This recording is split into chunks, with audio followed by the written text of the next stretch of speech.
EdTech Mondays Uganda is supported by the Mastercard Foundation Center for Innovative Teaching and Learning in partnership with the Innovation Village.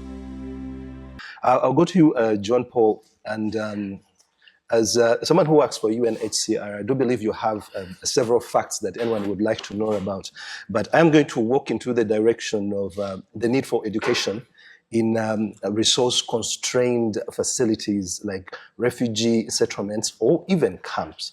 I don't know where you have to start with that to draw a clear picture of this kind of need before we get into the fact that UNHCR is part of establishing this particular building where we are working from today. First of all, I want to say that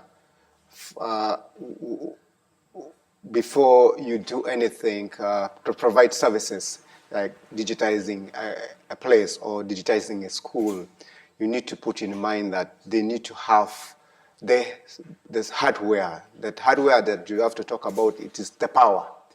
Because if you don't have power, or because Rhino Camp settlement, it is not in the national grid.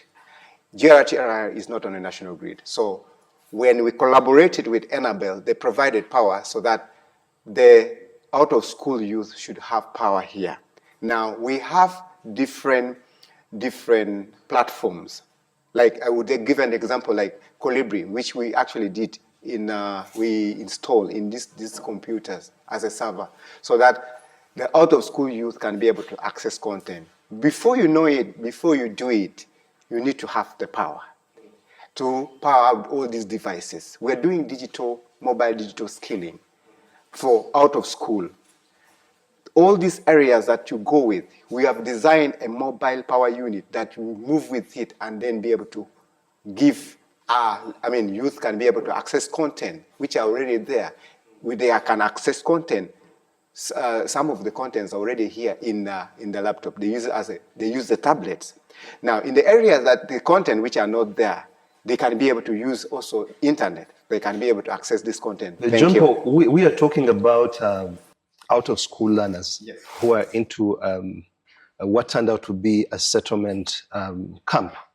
That means that their background might not necessarily carry the conventional or traditional way of education.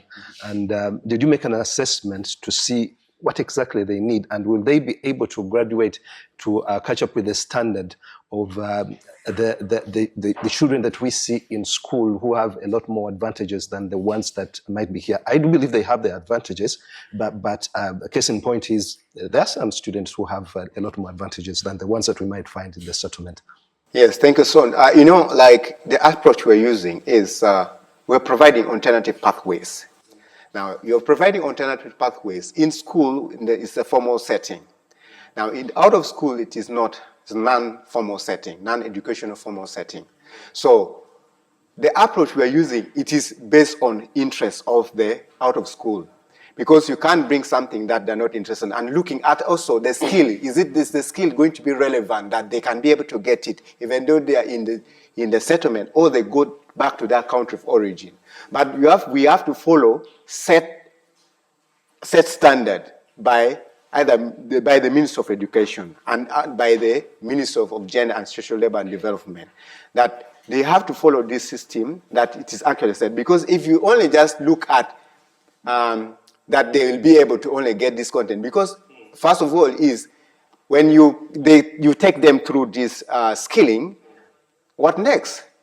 The most important thing, they need to be able to use this skill if they go out of this place. EdTech Mondays Uganda is supported by the Mastercard Foundation Center for Innovative Teaching and Learning in partnership with the Innovation Village.